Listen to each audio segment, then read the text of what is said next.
దేశంలో ఉన్న అన్ని పార్టీలకు సంబంధించి కూడా ఇక్కడ అభ్యర్థులు ఉంటారు. అయినా కానీ ప్రజలు గమ్మత్తైన విషయం ఏంటంటే ప్రజలందరూ కూడా చిన్న పెద్ద చెప్తే వింటారు, కలిసిపోవాలి.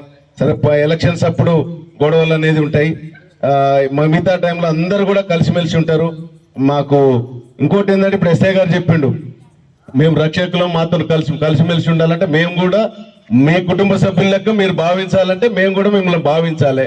మీ సాధక బాధకాలు చిన్న చిన్న చిన్న సమస్యలు వస్తే మేము ఇది మా సమస్య అన్నట్టు కూడా మేము పరిష్కరిస్తూ ఉంటేనే మీరు కూడా మాకు ఆపద వచ్చినప్పుడు కూడా మీరు నిలబడతారు. నాకు ఇక్కడ ఎన్నో విధాలుగా నేను కొంచెం గట్టినే చేసేవాడిని, అయినా కూడా ఏం చిన్న చిన్నవి మా సిబ్బంది కానీ మేము చేసినా కూడా మనసారే కదా అని మీరందరూ కూడా మాకు పూర్తిగా సహకరించారు. మీకు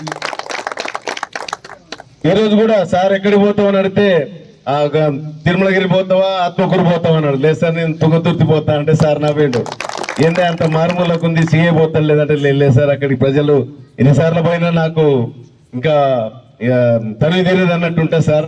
మొన్న కలిసినప్పుడు కూడా చాలా మంది కలిసారు, ఈ రోజు కూడా కలుసుకున్నాం.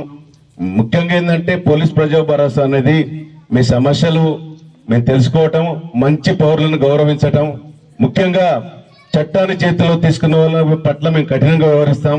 ఇంకోటి ఏంటంటే మనకు ఈ కొద్ది సమయంలో మనకు లోకల్ బాడీ ఎలక్షన్స్ కూడా వచ్చే అవకాశం ఉంది. కాబట్టి ప్రజలందరూ కూడా పోలీసు సహకరించాలి. మీకు ఏమైనా సమస్యలు ఉంటే మాతో డిస్కస్ చేయండి. మా చట్టపరంగా మాకు ఎంత అవకాశం ఉంటే అంతవరకు పరిష్కరించడానికి మేము ప్రయత్నం చేస్తాము.